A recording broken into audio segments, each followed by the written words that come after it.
ভাতার জন্য অনলাইনে আবেদন করার পর ৬ মাস, ৯ মাস, ১ বছর হয়ে গেছে আপনি এখনো ভাতা পাননি অথবা ভাতার কার্ড হবে কিনা সেটিও আপনি জানেন না। এই যে আপনি একটা ভোগান্তির মধ্যে আছেন সেটি কেন হয়? এর জন্য কে দায়ী? এর সার্বিক ফ্যাক্টসগুলো নিয়ে এই ভিডিওতে কথা বলবো। আপনারা জানেন যে বয়স্ক ভাতার অনলাইন আবেদন আগস্ট সেপ্টেম্বরে শুরু হয়। আপনি আবেদন করার পরে এখনো পর্যন্ত আপনি জানেন না, ভাতা পাননি অথবা কেউ পেয়েছেন। আপনি যারা পাননি বা এই যে একটা অনিশ্চয়তা, এই ভোগান্তি, এই ফ্যাক্টসগুলো কারণ কি?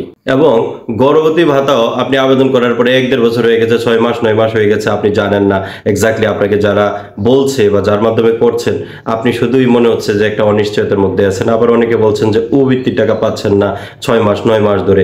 এই সার্বিক বিষয়গুলো অনেক দারুণ বিষয় থাকবে, আপনারা খেয়াল করে শুনবেন। এভাবে ঘুরতে ঘুরতে একটা সময় হতাশে অনেকে আশা ছেড়ে দেন অথবা এই খোঁজাখুঁজি, এই ঝামেলা থেকে নিষ্কৃতি পাওয়ার জন্য অনেকে হয়তো টাকা পয়সা দিয়েও অনেক সময় চেষ্টা করে থাকেন। এর স্থায়ী সমাধান কি? আসল কথা হলো আপনি যার মাধ্যমে ভাতার আবেদন করেছেন সে আপনার আবেদন করেছে না আগে এটা নিশ্চিত হন। তাছাড়া সে হয়তো চেষ্টা করে আপনার ভাতাটি এখনো নিশ্চিত করতে পারেনি, সে কারণে আপনাকে বলতেছে এই তো আর কয়দিন লাগবে। অথবা তাকে হয়তো কোনো টাকা পয়সা দিয়েছেন অথবা তাকে হয়তো আপনি সমর্থন করেন, হয়তো সে হয়তো কোনো স্বার্থে আপনার সাথে সুসম্পর্ক বজায় রেখে চলে, কোনো একটা স্বার্থ আছে। এখন সে যদি বলে যে আপনার ভাতার কার্ডটি হয়নি তাহলে তো আপনি তাকে আর সাপোর্ট করবেন না।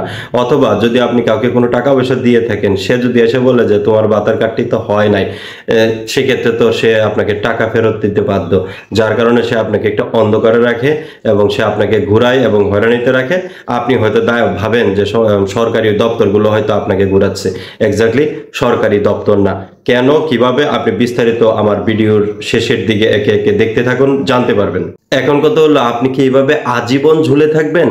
আমি যে টেকনিকটা বললাম এ থেকে বের করার উপায়ও বলবো, তবে প্রত্যেকটি ভাতা কেন্দ্রিক কথা বলবো। যেমন ধরেন অনলাইনে ভাতার আবেদন করেছেন বয়স্ক বিধবা প্রতিবন্ধী ভাতার জন্য গত আগস্ট সেপ্টেম্বরে, কিন্তু এখনো পর্যন্ত কেউ কেউ হয়তো পাইছে যেখানে নগদ বা বিকাশ এরিয়া, সেখানে কিন্তু এজেন্ট ব্যাংকিং এরিয়াতে দিতে পারেনি।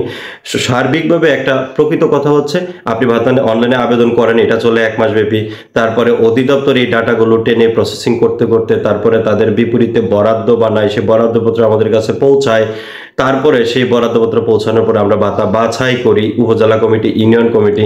তারপরে এটা ডাটা টেনে চূড়ান্ত তালিকায় নিলে তারপরে সেগুলো এজেন্ট ব্যাংকিং এরিয়াতে অ্যাকাউন্ট করে, আর অন্য এলাকায় হয়তো পেরোল দিয়ে দিতে পারে। সব এলাকায় সমান সময়ে কিন্তু ভাতা বাছাই করা সম্ভব হয় না, একটু দেরি হয়। সেই ক্ষেত্রে হয়তো কেউ কেউ ৬ মাসের মাথায় পেয়ে যায়, কেউ কেউ ৯ মাসের মাথায় পায়, কেউ কেউ হয়তো ১২ মাসের মাথায় পাবে। এই যে বয়স্ক বিধবা প্রতিবন্ধী ভাতার ক্ষেত্রে ভাতার অনলাইনে আবেদন করা থেকে আপনার অ্যাকাউন্টে টাকা যাওয়া পর্যন্ত প্রচুর কাজ আছে। এর মধ্যে আপনার ডাটাগুলো আমরা একটা একটা করে দেখে দেখে এডিটিং করি। সো এই টোটাল প্রসেসিংয়ে ডেফিনেটলি ৬ মাস লাগতে পারে, এটা যৌক্তিক। কিন্তু ৯ মাস ১ বছরও লাগতে পারে যদি সংশ্লিষ্ট কমিটি যথাসময়ে ভাতা বাছাই করে না দেয়। যেমন ইউনিয়ন কমিটি, চেয়ারম্যান সাহেবের নেতৃত্বে যে একটা কমিটি, আবার উপজেলা কমিটি আছে। সো দিন শেষে কিন্তু আপনি যদি ভাতার জন্য চূড়ান্তভাবে নির্বাচিত হন তাহলে কিন্তু আপনি ওই গত জুলাই থেকে একেবারে জুন পর্যন্ত টোটাল ১২ মাসের টাকা একসাথে পাবেন। এখন আসি গর্ভবতী ভাতার ক্ষেত্রে। সাধারণত গর্ভবতী ভাতার জন্য যিনি আবেদন করেছেন আপনি আগে নিশ্চিত হবেন যার মাধ্যমে দিয়েছেন সে আপনাকে আবেদন করে দিয়েছে কিনা, অর্থাৎ আবেদনের প্রিন্ট কপি আছে কিনা। অথবা যে আবেদনই করেন আপনি আবেদনের প্রিন্ট কপি রাখবেন, এটা আপনার প্রমাণ যে আপনি আবেদন করেছেন। তারপরে হচ্ছে বরাদ্দ কম থাকলে সবাই তো ভাতা পায় না। সো আপনার ভাতা যদি না হয় তাহলে তো আপনাকে সে বলতে পারতেছে না যে ভাতা তো হয় নাই তোমার, বা তোমার ভাতাটা হবে না, তোমার ভাতাটা বাদ পড়ছে। এর বাইরেও গর্ভবতী ভাতার জন্য আপনি অনলাইনে আবেদন করার ১ থেকে ৩ মাসের মধ্যে সাধারণত ভাতার টাকা চলে আসে, যদি আপনি ভাতার জন্য নিশ্চিত হয়ে থাকেন বা চূড়ান্ত তালিকায় আপনার নাম থাকে। সো আপনি ১ থেকে ৩ মাস অপেক্ষা করবেন। এর ভিতরে যদি আপনি ভাতা না পান তাহলে আপনি সরাসরি মহিলা বিষয় কর্মকর্তা কার্যালয়ে যাবেন, সেখানে গিয়ে জেনে আসবেন চূড়ান্ত তালিকায় আপনার নাম আছে কিনা। যদি চূড়ান্ত তালিকায় আপনার নাম থাকে তাহলে আপনি ভাতা পাবেন। আপনারা যেটা করেন আপনারা আর অফিসে গিয়ে নিজে থেকে খোঁজ নেন না, যার কারণে আপনাকে মানুষ ঘুরায় আর দায়ী করেন আপনি অফিসকে।